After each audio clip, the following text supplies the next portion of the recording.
നമ്മളുടെ ഇവിടുന്ന് പോകുന്ന സ്റ്റുഡൻസിൻ്റെ കേസൊക്കെ പറയണമെന്നുണ്ടെങ്കിൽ 95% എബോവും പിള്ളേർ പ്ലേസ്ഡ് ആണ്. പല ആളുകൾ വിചാരിക്കണമെന്ന് വെച്ചിട്ടുണ്ടെങ്കിൽ ഡിജിറ്റൽ മാർക്കറ്റിങ്ങിൻ്റെ സർട്ടിഫിക്കറ്റ് കിട്ടിക്കഴിഞ്ഞിട്ടുണ്ടെങ്കിൽ ജോബ് ആവും എന്നുള്ളതാണ്. ബേസിക്കലി സർട്ടിഫിക്കറ്റ് അല്ല, അല്ലെങ്കിൽ തിയറി പഠിക്കുന്നതിനല്ല, മെയിൻലി നമുക്ക് പ്രാക്ടിക്കലി കാര്യങ്ങൾ ചെയ്യാൻ അറിഞ്ഞിരിക്കണം എന്നുള്ളതാണ് ഏറ്റവും ഇമ്പോർട്ടൻ്റ് ആയ കാര്യം. +2 പഠിച്ച ഒരാളാണെങ്കിലും ഡിഗ്രി പഠിച്ച ഒരാളാണെങ്കിലും മാസ്റ്റർ ഡിഗ്രി പഠിച്ച ഒരാളാണെങ്കിലും അവർക്കെല്ലാം ഡിജിറ്റൽ മാർക്കറ്റിംഗ് ഒരു നല്ലൊരു ഓപ്ഷനാണ്. സാധ്യതയുണ്ടോ എന്ന് ചോദിച്ചു കഴിഞ്ഞാൽ തീർച്ചയായിട്ടും സാധ്യതകളുണ്ട്.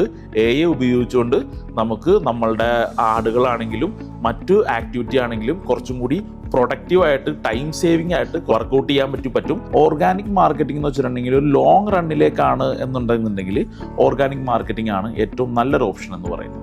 ഒരു ഡിജിറ്റൽ മാർക്കറ്റിംഗ് പ്രോപ്പറായിട്ട് നമുക്ക് വർക്കൗട്ട് ചെയ്യാനും ഗൂഗിൾ ബിസിനസ് പ്രൊഫൈൽ ഹാൻഡിൽ ചെയ്യാനും അതിനെ ഒപ്റ്റിമൈസ് ചെയ്യാനുള്ള ബേസിക് കാര്യങ്ങൾ അറിയാമെന്നുണ്ടെങ്കിൽ നമ്മുടെ ബിസിനസ് കുറച്ചും കൂടി സ്കെയിലപ്പ് ചെയ്യാൻ വേണ്ടി പറ്റും. ബേസിക് ആയിട്ടുള്ളൊരു ടെക്നിക്കൽ സ്കില്ലുള്ള ഒരാൾക്ക് ഡിജിറ്റൽ മാർക്കറ്റിംഗ് പഠിക്കാമെന്നുള്ളതാണ്. Hi guys, welcome to tech minds digital marketing podcast. ഇന്ന് നമ്മളോടൊപ്പം നമ്മുടെ എക്സ്പേർട്ട് ട്രെയിനറായ ഷമീർ സാർ ഉണ്ട്. കൂടെ ഡിജിറ്റൽ മാർക്കറ്റേഴ്സായ അൽന ആൻഡ് അനീറ്റ ഉണ്ട്.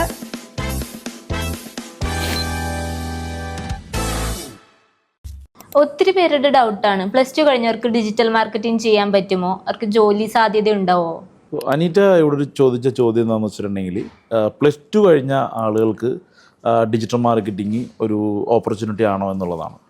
ബേസിക്കലി എന്താ പറയുക, നമ്മളുടെ ഒരു ടെക് മൈൻഡ്സിൻ്റെ ഒരു എക്സ്പീരിയൻസ് വെച്ച് പറയണമെന്നുണ്ടെങ്കിൽ ഇവിടെ +2 കഴിഞ്ഞിട്ട് ഡിജിറ്റൽ മാർക്കറ്റിങ്ങിലേക്ക് വന്ന ഒരുപാട് സ്റ്റുഡൻസ് ഉണ്ട്. അപ്പോൾ അതിൽ തന്നെ മെജോറിറ്റി പ്ലേസ്ഡ് ആയിട്ടുള്ള സ്റ്റുഡൻസ് ആണ്. അപ്പോൾ ഇതെന്താ സംഭവം എന്ന് വെച്ചിട്ടുണ്ടെങ്കിൽ നമ്മളിവിടെ പഠിപ്പിക്കുന്നത് പ്രാക്ടിക്കൽ ഓറിയൻറ്റഡ് ആയിട്ടുള്ള ഒരു ക്ലാസ്സും വളരെ ലിമിറ്റഡ് ആയിട്ടുള്ള തിയറി ഓറിയൻറ്റഡ് ആയിട്ടുള്ള ഒരു ക്ലാസ്സുമാണ് നമ്മൾ കവർ ചെയ്യുന്നത്. അപ്പോൾ ഈ പ്രാക്ടിക്കലായിട്ട് ചെയ്യുമ്പോൾ ഒരു ബെനിഫിറ്റ് എന്താണെന്ന് വെച്ചിട്ടുണ്ടെങ്കിൽ ഇവർക്ക് ഓരോ ഫോർ എക്സാമ്പിൾ പറയണമെന്നുണ്ടെങ്കിൽ ഒരു വെബ്സൈറ്റ് എങ്ങനെയാണ്, ഒരു ഡൊമെയിൻ എങ്ങനെ നമ്മൾ പർച്ചേസ് ചെയ്യാം, എങ്ങനെ ഒരു ഹോസ്റ്റിംഗ് എങ്ങനെ പർച്ചേസ് ചെയ്യാം, അതിനെങ്ങനെ തമ്മിൽ കണക്ട് ചെയ്തതിന് ശേഷം എങ്ങനെ ഒരു വേഡ്പ്രസിൻ്റെ ഒരു വെബ്സൈറ്റിലേക്ക് എങ്ങനെ അതിനെ കൊണ്ടുവരാം, അതിനുശേഷം അതിൽ നമ്മളെങ്ങനെ പേജ് ബിൽഡേഴ്സ് ഉപയോഗിച്ചിട്ട് എങ്ങനെ അതിനെ ഡെവലപ്പ് ചെയ്തെടുക്കാം, ഇങ്ങനെയുള്ള കാര്യങ്ങളെല്ലാം നമ്മൾ ഇതിൻ്റെ അകത്ത് ഒരു പ്രാക്ടിക്കൽ ഓറിയൻറ്റഡ് ആയിട്ടാണ് വർക്കൗട്ട് ചെയ്യുന്നത്. അപ്പോൾ പ്രാക്ടിക്കൽ ഓറിയൻറ്റഡ് ആയിട്ട് വർക്കൗട്ട് ചെയ്യുമ്പോൾ ഒരു ബെനിഫിറ്റ് എന്താണെന്ന് വെച്ചിട്ടുണ്ടെങ്കിൽ എന്താ പറയുക, അവരിപ്പോൾ ഒരു കമ്പനിയിൽ പോണ സമയത്താണെന്നുണ്ടെങ്കിൽ അവർക്ക് എന്താ പറയുക A to Z ആയിട്ടുള്ള കാര്യങ്ങൾ അറിയാം. അതേപോലെ തന്നെ അത് പ്രാക്ടിക്കലി അവർക്ക് അവിടെ ചെയ്യാനും ഒരു വെബ്സൈറ്റിനെ പ്രോപ്പറായിട്ട് ബിൽഡ് ചെയ്തെടുക്കാനുള്ള ഒരു അവരെ കേപ്പബിൾ ആക്കിയിട്ടാണ് നമ്മൾ വിടുന്നത്. അതുകൊണ്ട് തന്നെ നമ്മളുടെ ഇവിടുന്ന് പോകുന്ന സ്റ്റുഡൻസിൻ്റെ കേസൊക്കെ പറയണമെന്നുണ്ടെങ്കിൽ 95% എബോവും പിള്ളേർ പ്ലേസ്ഡ് ആണ്. ജോബ് നോക്കുന്ന ആളുകൾ എല്ലാവരും പ്ലേസ്ഡ് ആണ്. സോ ഒരു +2 അല്ലെങ്കിൽ ഒരു ഡിഗ്രി പഠിക്കണോ അല്ലെങ്കിൽ +2 പഠിക്കണോ എന്നൊക്കെ ചോദിച്ചു കഴിഞ്ഞിട്ടുണ്ടെങ്കിൽ നമ്മളുടെ ആ ഒരു പ്രാക്ടിക്കലി കൊടുക്കുന്ന ആ ഒരു ട്രെയിനിങ്ങിൽ എത്രമാത്രം അവർ പെർഫെക്റ്റ് ആയിട്ട് അവിടെ വർക്കൗട്ട് ചെയ്യുന്നോ അതിനെ ഡിപ്പെൻഡ് ചെയ്തിട്ടായിരിക്കും ഇരിക്കുന്നത്. അല്ലാണ്ട് നമ്മളിപ്പോൾ ഈ പറയുന്ന പോലെ +2 കഴിഞ്ഞ ആളുകൾക്ക് പറ്റുമോ അല്ലെങ്കിൽ ഡിഗ്രി കഴിഞ്ഞ ആളുകൾക്ക് പറ്റുമോ എന്ന് ചോദിച്ചു കഴിഞ്ഞാൽ പ്രാക്ടിക്കൽ ഓറിയൻറ്റഡ് ആയിട്ട് അവർ ചെയ്തിട്ടുണ്ടെങ്കിൽ അവർക്ക് നല്ല രീതിയിലുള്ള ഒരു ഓപ്പർച്യൂണിറ്റി ഉണ്ടെന്നുള്ളതാണ്. അതേപോലെ തന്നെ അഡീഷണൽ ആയിട്ട് ഒരു കാര്യം പറയാമെന്ന് വെച്ചിട്ടുണ്ടെങ്കിൽ സർട്ടിഫിക്കറ്റ്സ്. പല ആളുകൾ വിചാരിക്കണമെന്ന് വെച്ചിട്ടുണ്ടെങ്കിൽ ഡിജിറ്റൽ മാർക്കറ്റിങ്ങിൻ്റെ സർട്ടിഫിക്കറ്റ് കിട്ടിക്കഴിഞ്ഞിട്ടുണ്ടെങ്കിൽ ജോബ് ആവും എന്നുള്ളതാണ്. ബേസിക്കലി സർട്ടിഫിക്കറ്റ് അല്ല, അല്ലെങ്കിൽ തിയറി പഠിക്കുന്നതിനല്ല, മെയിൻലി നമുക്ക് പ്രാക്ടിക്കലി കാര്യങ്ങൾ ചെയ്യാൻ അറിഞ്ഞിരിക്കണം എന്നുള്ളതാണ് ഏറ്റവും ഇമ്പോർട്ടൻ്റ് ആയ കാര്യം. സോ ഇപ്പോൾ ഈ ചോദിച്ച ചോദ്യത്തിനെ ബേസ് ചെയ്ത് പറയണമെന്നുണ്ടെങ്കിൽ +2 പഠിച്ച ഒരാളാണെങ്കിലും ഡിഗ്രി പഠിച്ച ഒരാളാണെങ്കിലും മാസ്റ്റർ ഡിഗ്രി പഠിച്ച ഒരാളാണെങ്കിലും അവർക്കെല്ലാം ഡിജിറ്റൽ മാർക്കറ്റിംഗ് ഒരു നല്ലൊരു ഓപ്ഷനാണ്. അത് മാത്രമല്ല മാർക്കറ്റ് ഇപ്പോൾ സ്വാഭാവികമായിട്ടും മറ്റുള്ളവർക്കുള്ളൊരു ചോദ്യമാണ്, ഇപ്പോൾ മാർക്കറ്റിംഗ് ആകുമ്പോഴത്തേക്കും ഫീൽഡിൽ പോകണം, അങ്ങനത്തെ കുറേ കോംപ്ലിക്കേഷൻസ്. ഇതിൻ്റെ അകത്തെന്ന് വെച്ചിട്ടുണ്ടെങ്കിൽ ഇതൊരു ടെക്നോളജിയും അതേപോലെ മാർക്കറ്റിങ്ങും, അതായത് പുതിയ കാലത്തിലെ ടെക്നോളജി, പുതിയ കാലത്തിലെ ചാനൽസ്, ഇതെല്ലാം യൂസ് ചെയ്ത് ഡിജിറ്റൽ ചാനൽസ് യൂസ് ചെയ്തിട്ട് എങ്ങനെ ഒരു പ്രൊഡക്റ്റിനെ അല്ലെങ്കിൽ എങ്ങനെ ഒരു സർവീസിനെ മാർക്കറ്റ് ചെയ്യാം എന്നുള്ളത് ഒരു പ്രാക്ടിക്കലി അറിഞ്ഞിരിക്കുക എന്നുള്ളതാണ്. പ്രാക്ടിക്കലി അറിഞ്ഞു കഴിഞ്ഞാൽ ഇത് ഓരോ കമ്പനികൾക്കും അല്ലെങ്കിൽ ഓരോ ക്ലയൻറ്റിന് വേണ്ടിയിട്ട് വർക്കൗട്ട് ചെയ്യാൻ പറ്റും എന്നുള്ളതാണ് പറയാനുള്ളത്. AI വന്നുകൊണ്ട് ഡിജിറ്റൽ മാർക്കറ്റിങ്ങിൽ എന്തെല്ലാം സാധ്യതകളാണ് വന്നത്? AI സാധ്യതകൾ, അതും ഡിജിറ്റൽ മാർക്കറ്റിംഗ് എന്താണ് AI സാധ്യത എന്നുള്ളതാണ് ആ ചോദ്യം. അപ്പോൾ AI സംബന്ധിച്ച് പറയണമെന്നുണ്ടെങ്കിൽ ഡിജിറ്റൽ മാർക്കറ്റിങ്ങിൽ ഇപ്പോൾ ഫോർ എക്സാമ്പിൾ പറയണമെന്നുണ്ടെങ്കിൽ ഡിജിറ്റൽ മാർക്കറ്റിങ്ങിൽ നമ്മളൊരു ക്യാമ്പയിൻ റൺ ചെയ്യുന്ന കേസിലാണെന്നുണ്ടെങ്കിൽ അവിടെ പുതിയ ക്യാമ്പയിനുകൾ റൺ ചെയ്യുമ്പോൾ നമുക്ക് അതിൻ്റെ അകത്ത് ഓപ്ഷൻസുകൾ അവൈലബിൾ ആണ്. ഓപ്ഷൻസുകൾ അവൈലബിൾ ആണെന്ന് പറഞ്ഞു കഴിഞ്ഞിട്ടുണ്ടെങ്കിൽ നമ്മുടെ കാര്യങ്ങൾ നമ്മൾ എന്താ പറയുക ക്യാമ്പയിനിൽ നമ്മൾ മാനുവലി ചെയ്തുകൊണ്ടിരുന്ന വെച്ചാൽ പല കാര്യങ്ങളും നമുക്ക് ഓട്ടോമാറ്റിക്കലി വർക്കൗട്ട് ചെയ്യാൻ പറ്റും, അല്ലെങ്കിൽ എയുടെ സഹായത്തോടുകൂടി വർക്കൗട്ട് ചെയ്യാൻ പറ്റുമെന്നുള്ളതാണ്. അപ്പം അതുകൊണ്ട് തന്നെ കാര്യങ്ങൾ കുറച്ചും കൂടി സിംപ്ലിഫൈഡ് ആയി എന്ന് വേണം നമുക്ക് പറയാം. അപ്പോൾ അതുകൊണ്ട് തന്നെ സാധ്യതകൾ ഉണ്ടോയെന്ന് വെച്ച് കഴിഞ്ഞാൽ നമ്മൾ ക്യാമ്പയിൻ റൺ ചെയ്യുന്ന കേസിലൊക്കെ ആണെന്നുണ്ടെങ്കിൽ സാധ്യതകൾ തീർച്ചയായിട്ടും ഉണ്ട്. അതേപോലെ തന്നെ ഡിജിറ്റൽ മാർക്കറ്റിങ്ങിൻ്റെ കേസിൽ ഇപ്പോൾ വെബ്സൈറ്റിൻ്റെ കേസ് പറയുകയാണെങ്കിൽ നമുക്ക് ടൂൾസുകൾ യൂസ് ചെയ്തിട്ട് വെബ്സൈറ്റുകൾ ജനറേറ്റ് ചെയ്യാൻ വേണ്ടി പറ്റും. അതും നല്ല സ്റ്റണ്ണിങ് ആയിട്ടുള്ള നല്ല ഹൈ കൺവേർട്ടിംഗ് ആയിട്ടുള്ള വെബ്സൈറ്റുകൾ ബിൽഡ് ചെയ്യാൻ വേണ്ടി പറ്റും എന്നുള്ളതാണ് അവർ കൊണ്ടിട്ടുള്ള ഈ ഒരു പർട്ടിക്കുലർ വെബ്സൈറ്റ് ഡെവലപ്മെൻറ്റിൻ്റെ കേസിലുള്ള സാധ്യത എന്ന് പറയുന്നത്. അതേപോലെ തന്നെ നമ്മളിപ്പോൾ ഒരു മെറ്റ ആഡ് ആണെങ്കിലും മറ്റ് ഗൂഗിൾ ആഡ് ക്യാമ്പയിനുകളൊക്കെ ആണെന്നുണ്ടെങ്കിലും അവിടെ ടാർഗറ്റിംഗ് ഓപ്ഷൻസ്, ഇപ്പോൾ നമുക്ക് നമ്മുടെ ഒരു യൂസറിനെ ടാർഗറ്റ് ചെയ്യണമെന്നുണ്ടെങ്കിൽ കുറച്ചും കൂടി കാര്യങ്ങൾ സിംപ്ലിഫൈഡ് ആണ് അവിടെ. അതേപോലെ തന്നെ പോലുള്ള ടൂൾസുകൾ യൂസ് ചെയ്യുന്നതുകൊണ്ട് നമുക്ക് വീഡിയോസ് ജനറേറ്റ് ചെയ്യാം, അതേപോലെ തന്നെ ഇമേജുകൾ ജനറേറ്റ് ചെയ്യാം, ടെക്സ്റ്റ് കണ്ടൻറ്റുകൾ ജനറേറ്റ് ചെയ്യാം. ഇതൊക്കെ നമുക്ക് ഇവിടെ അപ്ലൈ ചെയ്യാം. അതേപോലെ തന്നെ ഗൂഗിളിൻ്റെ തന്നെ പല പ്ലാറ്റ്ഫോമുകൾ അല്ലെങ്കിൽ മെറ്റയുടെ തന്നെ പല പ്ലാറ്റ്ഫോമുകളിലും നമുക്ക് ഈ പറയുന്ന ഓപ്ഷൻസ് യൂസ് ചെയ്തുകൊണ്ട് കണ്ടൻറ്റുകൾ ജനറേറ്റ് ചെയ്യാൻ വേണ്ടി പറ്റും. ഇപ്പോൾ ലേറ്റസ്റ്റ് ആയിട്ടൊരു കേസ് പറഞ്ഞിട്ടുണ്ടെങ്കിൽ മെറ്റാഡ് റൺ ചെയ്യുന്ന സമയത്ത് നമ്മളൊരു ഇമേജൊക്കെ മൾട്ടി വേരിയേഷൻസ് ഓഫ് ഇമേജൊക്കെ നമ്മളൊരു പെർട്ടിക്കുലർ ഇമേജ് അവിടെ കൊടുക്കുകയാണെന്നുണ്ടെങ്കിൽ അതിൻ്റെ തന്നെ പല മൾട്ടിപ്പിൾ വേരിയേഷൻസിലുള്ള ഇമേജുകൾ നമുക്ക് ഓട്ടോമാറ്റിക്കലി മെറ്റയുടെ സൈഡിൽ നിന്ന് തന്നെ നമുക്ക് ജനറേറ്റ് ചെയ്യാൻ വേണ്ടി പറ്റും എന്നുള്ളതാണ്. അതേപോലെ തന്നെ ഒരു ക്യാമ്പയിനൊക്കെ റൺ ചെയ്യുമ്പോൾ തന്നെ നേരത്തെ പറഞ്ഞ പോലെ തന്നെ കാര്യങ്ങൾ കുറച്ചും കൂടി സിംപ്ലിഫൈ ആയി എന്നുള്ളതാണ്. അപ്പോൾ സാധ്യത ഉണ്ടോ എന്ന് ചോദിച്ചു കഴിഞ്ഞാൽ തീർച്ചയായിട്ടും സാധ്യതകളുണ്ട്. ഉപയോഗിച്ചുകൊണ്ട് നമുക്ക് നമ്മളുടെ ആടുകളാണെങ്കിലും മറ്റു ആക്ടിവിറ്റി ആണെങ്കിലും കുറച്ചും കൂടി പ്രൊഡക്റ്റീവായിട്ട് ടൈം സേവിങ് ആയിട്ട് കുറച്ചും കൂടി പ്രൊഡക്റ്റീവായിട്ട് വർക്കൗട്ട് ചെയ്യാൻ പറ്റും, കുറച്ചും കൂടി എഫക്റ്റീവായിട്ട് ചെയ്യാൻ വേണ്ടി പറ്റും. അതേപോലെ തന്നെ ലീഡ് ജനറേഷൻ കോസ്റ്റുകൾ നമുക്ക് കുറച്ചും കൂടി കുറക്കാൻ വേണ്ടി പറ്റും എന്നുള്ളതാണ്. അപ്പോൾ ഇതൊക്കെയാണ് ഒരു നെ സംബന്ധിച്ച് ഡിജിറ്റൽ മാർക്കറ്റിങ്ങിലെ സാധ്യതകൾ എന്ന് പറയുന്നത്. സാർ, ഇന്നത്തെ ഈ കാലഘട്ടത്തിൽ ഓർഗാനിക് മാർക്കറ്റിംഗ് ആണോ പെയ്ഡ് മാർക്കറ്റിംഗ് ആണോ ബെറ്റർ? യെസ്, ഓർഗാനിക് മാർക്കറ്റിംഗ് ആണോ പെയ്ഡ് മാർക്കറ്റിംഗ് ആണോ എന്ന് ചോദിച്ചു കഴിഞ്ഞാൽ അതൊരു കൺഫ്യൂസിങ് ആയിട്ടുള്ള ക്വസ്റ്റ്യനാണ്. ബേസിക്കലി സിമ്പിളായിട്ട് പറയാൻ പറ്റുമെന്ന് വെച്ചിട്ടുണ്ടെങ്കിൽ ഓർഗാനിക് മാർക്കറ്റിംഗ് എന്ന് വെച്ചിട്ടുണ്ടെങ്കിൽ ഒരു ലോങ് റണ്ണിലേക്കാണ് എന്നുണ്ടെന്നുണ്ടെങ്കിൽ ഓർഗാനിക് മാർക്കറ്റിംഗ് ആണ് ഏറ്റവും നല്ലൊരു ഓപ്ഷൻ എന്ന് പറയുന്നത്. ക്വിക്കായിട്ടുള്ള റിസൾട്ടാണ് നമ്മൾ ആഗ്രഹിക്കുന്നതെന്നുണ്ടെങ്കിൽ, അതാണ് നമ്മൾ നോക്കുന്നതെന്നുണ്ടെങ്കിൽ നമുക്ക് ഈ പറയുന്ന പോലുള്ള പെയ്ഡ് ആഡുകളായിരിക്കും ഒരു ബെറ്റർ ഓപ്ഷൻ എന്ന് പറയുന്നത്. ഇത് കുറച്ചും കൂടി ഡീറ്റെയിൽ ആയിട്ട് പറയണമെന്നുണ്ടെങ്കിൽ ഞാൻ എൻ്റെ ഒരു എക്സാമ്പിൾ തന്നെ വെച്ച് പറയാം. എന്നെ സംബന്ധിച്ച് പറയുകയാണെന്നുണ്ടെങ്കിൽ ഞാൻ ഒരു പർട്ടിക്കുലർ ബിസിനസ് റൺ ചെയ്യുന്ന ഒരാളാണ്. അപ്പോൾ ആ ഒരു പർട്ടിക്കുലർ ബിസിനസ്സിലേക്ക് വരുന്ന ലീഡ്സുകൾ അല്ലെങ്കിൽ കോൾസുകൾ എന്ന് പറയുന്നത് കംപ്ലീറ്റ്ലി ഓർഗാനിക്കാണ്.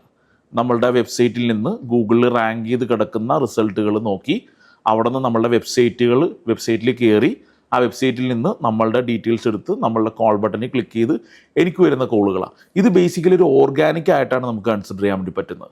ഓർഗാനിക് ആകുമ്പോഴത്തേക്കും കഴിഞ്ഞ 10 വർഷമായിട്ട് ഈ ഒരു ഓർഗാനിക് മെത്തേഡിലൂടെയാണ് ഞാൻ പോകുന്നത്. എനിക്ക് വരുന്ന ലീഡ്സുകളെല്ലാം ഈ പറയുന്ന ഓർഗാനിക് മെത്തേഡിലൂടെയാണ് പോകുന്നത്. അപ്പോൾ ലോങ് റണ്ണ് എന്ന് പറയുമ്പോഴത്തേക്കും ഏറ്റവും നല്ലൊരു ഓപ്ഷൻ ഓർഗാനിക് മാർക്കറ്റിംഗ് ആണ്. പക്ഷേ പെട്ടെന്ന് എനിക്കൊന്ന് സ്കെയിലപ്പ് ചെയ്യണം. ഇപ്പോൾ ഫോർ എക്സാമ്പിൾ പറയണമെന്നുണ്ടെങ്കിൽ ഞാൻ എൻ്റെ മാൻ പവർ കൂട്ടി, ഇപ്പോൾ നമ്മളിപ്പോൾ അറൗണ്ട് ഒരു 20 ആളുകളുണ്ട്, അപ്പോൾ അതൊന്ന് കൂട്ടി ഒരു 40 മെമ്പേഴ്സിലോട്ട് കൂട്ടണം. അതേപോലെ തന്നെ പ്രോഫിറ്റുകൾ ഒന്ന് കുറച്ചും കൂടി ബെറ്റർ ആക്കണം, കുറച്ചും കൂടി ഒന്ന് എന്താ പറയുക ബിസിനസ് ടോട്ടലി ഒന്ന് എക്സ്പാൻഡ് ചെയ്യണം എന്ന് ഞാൻ ആഗ്രഹിക്കുന്നത്. അപ്പോൾ എന്നെ സംബന്ധിച്ച് പെട്ടെന്നുള്ളൊരു ഓപ്ഷൻ എന്ന് പറയുന്നത് ഒരു പെയ്ഡ് ആഡ് ആയിരിക്കുള്ളൂ. ഇപ്പോൾ പെയ്ഡ് ആഡ് എന്ന് പറയുമ്പോഴത്തേക്കും എൻ്റെ ഒരു ബിസിനസ്സിനെ സംബന്ധിച്ച് ഏറ്റവും ബെറ്റർ ആയിട്ടുള്ള ഓപ്ഷൻ എന്ന് പറയുന്നത് ഗൂഗിൾ ആഡ്സ് ആണ്. മെറ്റാ ആഡ്സ് നമുക്ക് റൺ ചെയ്യാൻ വേണ്ടി പറ്റും, പക്ഷേ ഏറ്റവും ബെറ്റർ ആയിട്ടുള്ള ഓപ്ഷൻ എന്ന് പറയുന്നത് ഈ പറയുന്ന ഗൂഗിൾ ആഡ്സ് ആണ്. ബിക്കോസ് എൻ്റെ ഒരു സർവീസ് എന്ന് പറയുന്നത് ആളുകൾ ഒരു പർട്ടിക്കുലർ സർവീസ്, നമ്മുടെ ഈ ഒരു പർട്ടിക്കുലർ സർവീസ് ആവശ്യമായി വരുമ്പോൾ മാത്രമേ നമ്മൾ ആവശ്യമുള്ളൂ. അപ്പോൾ അത്തരത്തിലുള്ള സർവീസ് ആളുകൾ ഗൂഗിളിൽ സെർച്ച് ചെയ്തിട്ട് നമ്മളിലേക്ക് എത്തുക ചെയ്യുന്നത്. അപ്പോൾ ഓർഗാനിക് മാർക്കറ്റിങ്ങിന് അവിടെ സാധ്യതയുണ്ട്. അതേപോലെ തന്നെ പെയ്ഡ് ആഡായിട്ടും നമുക്കിത് വർക്കൗട്ട് ചെയ്യാം. പക്ഷേ നിലവിലുള്ളൊരു സെറ്റപ്പിൽ നിന്ന് എനിക്ക് ക്വിക്ക്ലി ഒരു സ്കെയിലപ്പാണ് ഞാൻ ഉദ്ദേശിക്കണമെന്നുണ്ടെങ്കിൽ എനിക്ക് പെയ്ഡ് ആഡ് വർക്കൗട്ട് ചെയ്യാവുന്നതാണ്. പക്ഷേ അൾട്ടിമേറ്റ്ലി നമുക്ക് പറയുമ്പോഴത്തേക്കും 2 കാര്യവും വേണമെന്നുള്ളതാണ്. അതായത് ഓർഗാനിക് മാർക്കറ്റിംഗ് നമുക്ക് അത്യാവശ്യമാണ്, അതേപോലെ പെയ്ഡ് ആഡുകളും നമുക്ക് അത്യാവശ്യമാണ്. പക്ഷേ ഒരു സാധാരണ ബിസിനസ്സുകാരനെ സംബന്ധിച്ച് ഓർഗാനിക് ആകുമ്പോഴത്തേക്കും കാര്യമായ ഒരു ഇൻവെസ്റ്റ്മെൻറ്റ് ഇല്ലാത്ത ഒരു ഇൻവെസ്റ്റ്മെൻ്റ് ആണ് ബേസിക്കലി ഓർഗാനിക് മാർക്കറ്റിംഗ് എന്ന് പറയുന്നത്. ഇപ്പോൾ ഫോർ എക്സാമ്പിൾ പറയുകയാണെങ്കിൽ എസ് ഒരു ഓർഗാനിക് മാർക്കറ്റിംഗ്, അതൊരു ലോങ് റണ്ണിലേക്ക് ഒരു ഇൻവെസ്റ്റ്മെൻറ്റാണ്. മനസ്സിലായോ? ഒരു ഇൻവെസ്റ്റ്മെൻ്റ് ആണ്. സോ അത്തരത്തിലുള്ള ഇൻവെസ്റ്റ്മെൻറ്റിലൂടെ എനിക്ക് ലോങ് ടൈമിലേക്കുള്ളൊരു പ്രോഫിറ്റും ബിസിനസ്സും കാര്യങ്ങളാണ് അവിടെ നടക്കുന്നത്. പക്ഷേ പെട്ടെന്നൊരു സ്കെയിലപ്പ് തന്നെയാണെന്നുണ്ടെങ്കിൽ ഗൂഗിൾ ആഡ്സ് എനിക്ക് വർക്കൗട്ട് ചെയ്യാനും കാര്യങ്ങൾ കുറച്ചും കൂടി ക്വിക്ക്ലി ആയിട്ട് എനിക്ക് വർക്കൗട്ട് ചെയ്യാൻ പറ്റും എന്നുള്ളതാണ് ഗൂഗിൾ ആഡ്സ് കൊണ്ടുള്ള ബെനിഫിറ്റ്, അല്ലെങ്കിൽ ഒരു പെയ്ഡ് ആഡ്സ് കൊണ്ടുള്ള ബെനിഫിറ്റ്. ഇതേപോലെ തന്നെ നമുക്ക് മെറ്റാഡും വർക്കൗട്ട് ചെയ്യാവുന്നതാണ്. മെറ്റാഡിലൂടെ നമുക്ക് good number of leads generate ചെയ്യാനും ക്വിക്ക്ലി ഒന്ന് സ്കെയിലപ്പ് ചെയ്യാനൊക്കെ നമുക്ക് പോസിബിൾ ആണെന്നുള്ളതാണ്. ഞാനിപ്പോൾ ഒരു ബിസിനസ്സുകാരിയാണ്. അപ്പോൾ എനിക്ക് ഡിജിറ്റൽ മാർക്കറ്റിംഗ് പഠിച്ചാൽ എന്തൊക്കെ സാധ്യതകളാണ് എൻ്റെ ബിസിനസ്സിന് വേണ്ടി ഉണ്ടാവുന്നത്? ഡിജിറ്റൽ മാർക്കറ്റിംഗ് പഠിക്കുന്നതുകൊണ്ടിട്ട് ഒരു ബിസിനസ്സുകാരനെ സംബന്ധിച്ച് എന്താണ് അവിടുത്തെ ഒരു ഓപ്പർച്യൂണിറ്റി എന്നുള്ളതാണ് ചോദ്യം. അപ്പോൾ ഒരു ബിസിനസ്സുകാരനെ സംബന്ധിച്ച് ഇപ്പോൾ ഡിജിറ്റൽ മാർക്കറ്റിങ്ങിൻ്റെ ഒരു പ്രത്യേകത എന്താണെന്ന് വെച്ചിട്ടുണ്ടെങ്കിൽ നമുക്ക് പാഷനേറ്റ് ആയ ഒരാൾക്ക് ഡിജിറ്റൽ മാർക്കറ്റിംഗ് പഠിക്കാമെന്നുള്ളതാണ്. അതായത് ഇപ്പോൾ വലിയ റോക്കറ്റ് ടെക്നോളജി ഒന്നും അല്ല ഡിജിറ്റൽ മാർക്കറ്റിംഗ് എന്ന് പറയുന്നത്. നമുക്കതിനൊരു പാഷൻ ഉണ്ടാവുക, നമുക്കത് പഠിക്കാനുള്ളൊരു താല്പര്യം ഉണ്ടെങ്കിൽ ഡിജിറ്റൽ മാർക്കറ്റിംഗ് ബേസിക് ആയിട്ടുള്ളൊരു ടെക്നിക്കൽ സ്കില്ലുള്ള ഒരാൾക്ക് ഡിജിറ്റൽ മാർക്കറ്റിംഗ് പഠിക്കാമെന്നുള്ളതാണ്. ഇപ്പോൾ ഇന്നത്തെ കാലഘട്ടത്തിൽ ബിസിനസ്സുകാരെ സംബന്ധിച്ചൊക്കെ ആണെങ്കിൽ അവർക്ക് ഈ പറയുന്ന പോലുള്ള ബേസിക് നോളജ് ഉള്ളതാണ്. അപ്പോൾ അതുകൊണ്ട് തന്നെ അവരെ സംബന്ധിച്ച് ഡിജിറ്റൽ മാർക്കറ്റിംഗ് വളരെ ഈസി ആയിട്ട് പഠിക്കാൻ പറ്റും. മെജോറിറ്റി ആളുകൾക്കും വളരെ ഈസി ആയിട്ട് പഠിക്കാൻ പറ്റും എന്നുള്ളതാണ്. അപ്പോൾ ഇത് പഠിച്ചു കഴിഞ്ഞാലുള്ള ബെനിഫിറ്റ് എന്താണെന്ന് വെച്ചിട്ടുണ്ടെങ്കിൽ, ഇപ്പോൾ ഞാൻ ചെറിയൊരു ഉദാഹരണം വെച്ച് ഞാൻ പറഞ്ഞുതരാം. അതായത് ഇപ്പോൾ ഒരു ട്രാവൽ ബിസിനസ് നടത്തുന്ന ഒരാൾ, അല്ലെങ്കിൽ ഒരു ടാക്സി പാക്കേജുകൾ പ്രൊവൈഡ് ചെയ്യുന്ന ഒരാൾ, അവരെ സംബന്ധിച്ച് ഡിജിറ്റൽ മാർക്കറ്റിംഗ് പഠിച്ചു കഴിഞ്ഞാൽ, ഫോർ എക്സാമ്പിൾ അവരൊരു സിമ്പിളായിട്ടുള്ളൊരു ഗൂഗിൾ ആഡ് റൺ ചെയ്യാൻ വേണ്ടിയിട്ട് അവർ പഠിച്ചു കഴിഞ്ഞിട്ടുണ്ടെങ്കിൽ അവരെ സംബന്ധിച്ച് അവർക്ക് ആവശ്യമായിട്ടുള്ള ഒരു ആഡ്, ഇപ്പോൾ നമ്മൾ കൊച്ചിയിലാണുള്ളത്. അപ്പോൾ ഈ കൊച്ചിയെ സംബന്ധിച്ച് പറയണമെന്നുണ്ടെങ്കിൽ ഏറ്റവും ഒരു ഇമ്പോർട്ടൻ്റ് സംഭവം എന്ന് വെച്ചാൽ കൊച്ചി ഒരു ട്രാവൽ ബിസിനസ്സുമായി ബന്ധപ്പെട്ട് പറയുകയാണെന്നുണ്ടെങ്കിൽ അടുത്തുള്ളൊരു സംഭവമാണ് എയർപോർട്ട് എന്ന് പറയുന്നത്. അപ്പോൾ എയർപോർട്ട് ഉള്ളത് കൊണ്ട് തന്നെ വയ എന്ന രീതിയിലാണ് വർക്കൗട്ട് ചെയ്യുന്നത്. അതായത് ഇപ്പോൾ Kochi to Munnar tour packages, Kochi to Alappuzha tour packages, ഇങ്ങനെയുള്ള ടൂർ പാക്കേജുകൾ ആളുകൾ സെർച്ച് ചെയ്യും. ഇത്തരത്തിലുള്ള പാക്കേജ് റൺ ചെയ്യുന്ന ഒരാൾ ഇതുപോലെ ഒരു ഗൂഗിൾ ആഡ് ചെയ്യാൻ, ബേസിക് ആയിട്ടുള്ളൊരു ഗൂഗിൾ ആഡ് സെർച്ച് ആഡ് മാത്രം, ജസ്റ്റ് വലിയ കോംപ്ലിക്കേറ്റഡ് ആയ കാര്യങ്ങൾ പഠിക്കണമെന്നില്ല, സിമ്പിൾ ആയിട്ടുള്ളൊരു ഗൂഗിൾ സെർച്ച് ആഡ് എങ്ങനെയാണ് ഇത് വർക്കൗട്ട് ചെയ്യണതെന്ന് പഠിച്ചു കഴിഞ്ഞിട്ടുണ്ടെങ്കിൽ അയാളെ സംബന്ധിച്ച് അയാൾക്ക് തന്നെ ആ ഒരു പർട്ടിക്കുലർ ആഡ് റണ്ണ് ചെയ്ത് അതിൽ നിന്ന് റിസൾട്ട് കൊണ്ടുവരാനും ബിസിനസ് കുറച്ചും കൂടി സ്കെയിലപ്പ് ചെയ്യാനും പറ്റുമെന്നുള്ളതാണ്. അപ്പോൾ ഇതിനുള്ള ബെനിഫിറ്റ് എന്താണെന്ന് വെച്ച് കഴിഞ്ഞാൽ, ഒരു ഡിജിറ്റൽ മാർക്കറ്റിംഗ് ഏജൻസിനെ സംബന്ധിച്ച് ഈ ഒരു പാക്കേജ് അല്ലെങ്കിൽ ഈ ഒരു പർട്ടിക്കുലർ പാക്കേജ് മുന്നോട്ട് കൊണ്ടുപോകാൻ വേണ്ടിയിട്ട് അവരൊരു ഏജൻസിനെയാണ് അപ്രോച്ച് ചെയ്യണമെന്നുണ്ടെങ്കിൽ ഏജൻസി നല്ലൊരു എമൗണ്ട് അവിടെ ചാർജ് ചെയ്യാനുള്ള ചാൻസ് ഉണ്ട്. അപ്പോൾ അതുകൊണ്ട് തന്നെ അത്തരത്തിൽ വരുന്ന എമൗണ്ടുകൾ അവിടെ കുറച്ചും കൂടി കൺട്രോൾ ചെയ്യാനും അതേപോലെ തന്നെ അത് കൂടുതൽ മാർക്കറ്റിൽ തന്നെ കൂടുതലൊന്ന് സ്കെയിലപ്പിന് വേണ്ടിയിട്ട് യൂസ് ചെയ്യാൻ വേണ്ടി പറ്റും എന്നുള്ളതാണ്. മറ്റൊരു ഓപ്ഷൻ എന്താണെന്ന് വെച്ച് കഴിഞ്ഞാൽ, ഏറ്റവും ബേസിക് ആയിട്ടുള്ള ഗൂഗിള് എന്ന് പറയുന്ന ആ ഒരു പെർട്ടിക്കുലർ പ്ലാറ്റ്ഫോം നമുക്ക് തന്നിരിക്കുന്ന ഏറ്റവും വലിയൊരു ഗിഫ്റ്റ് എന്താണെന്ന് വെച്ച് കഴിഞ്ഞാൽ ഗൂഗിൾ ബിസിനസ് പ്രൊഫൈലാണ്.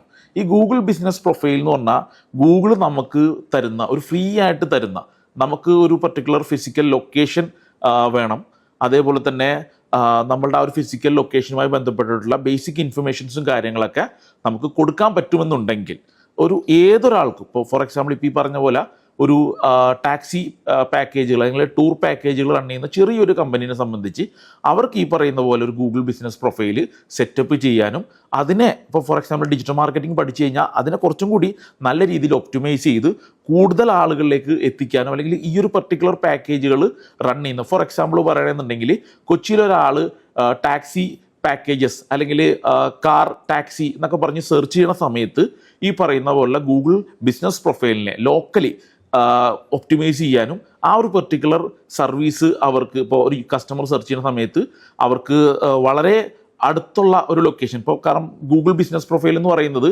എപ്പോഴും ഒരു ലോക്കൽ ബിസിനസ്സിനെയാണ് കൂടുതലും വർക്കൗട്ട് ചെയ്യുന്നത്. അതുകൊണ്ട് തന്നെ ഒരാൾ ടാക്സി സർവീസ് നിയർ മീ എന്നടിച്ചു കഴിഞ്ഞാൽ ഗൂഗിൾ ബിസിനസ് പ്രൊഫൈൽ കിട്ടുകയും അയാൾക്ക് ഏറ്റവും നിയറസ്റ്റ് ആയിട്ടുള്ള ആളുകളിലേക്ക് എത്താൻ പറ്റും എന്നുള്ളതാണ്. അപ്പോൾ എന്നെ സംബന്ധിച്ച് ഞാനൊരു എന്താ പറയുക ഒരു ടൂർ പാക്കേജ് റൺ ചെയ്യുന്ന ചെറിയൊരു ഫേമാണ്. ലോക്കലി ഉള്ള കസ്റ്റമേഴ്സിനെയും കൂടി ഞാൻ ടാർഗറ്റ് ചെയ്യുന്നുണ്ട് എന്നുണ്ടെങ്കിൽ, ഇപ്പോൾ ഒരാൾ വന്നിട്ട് ഇപ്പോൾ ഫോർ എക്സാമ്പിൾ കൊച്ചിയിലിരുന്ന ഒരാൾ സെർച്ച് ചെയ്യാനാണ്, ഏതെങ്കിലും ഹോട്ടലിൽ നിന്ന് അയാൾ സെർച്ച് ചെയ്യാനാണ് ടാക്സി പാക്കേജസ് അല്ലെങ്കിൽ ടാക്സി സർവീസസ് നിയർ മീ എന്ന് പറഞ്ഞ് സെർച്ച് ചെയ്യാനാണ്. അപ്പോൾ അയാൾക്ക് എന്നിലേക്ക് പെട്ടെന്ന് എത്താൻ പറ്റും എന്നുള്ളതാണ്. സോ ആ ഒരു ഓപ്പർച്യൂണിറ്റി എന്താ പറയുക, ഗൂഗിൾ തന്നെ നമുക്ക് ഫ്രീ ആയിട്ട് തരുന്നൊരു ഓപ്പർച്യൂണിറ്റിയാണ്. അപ്പോൾ ഒരു ഡിജിറ്റൽ മാർക്കറ്റിംഗ് പ്രോപ്പറായിട്ട് നമുക്ക് വർക്കൗട്ട് ചെയ്യാനും ഗൂഗിൾ ബിസിനസ് പ്രൊഫൈൽ ഹാൻഡിൽ ചെയ്യാനും അതിനെ ഒപ്റ്റിമൈസ് ചെയ്യാനുള്ള ബേസിക് കാര്യങ്ങൾ അറിയാമെന്നുണ്ടെങ്കിൽ നമ്മുടെ ബിസിനസ് കുറച്ചും കൂടി സ്കെയിലപ്പ് ചെയ്യാൻ വേണ്ടി പറ്റും എന്നുള്ളതാണ്. അതും വിത്തൗട്ട് കോസ്റ്റ്. കാരണം ഇതൊരു ഫ്രീ ആയിട്ടുള്ള നല്ല ഒരു ടൂളാണ് ബേസിക്കലി. Okay, thank you.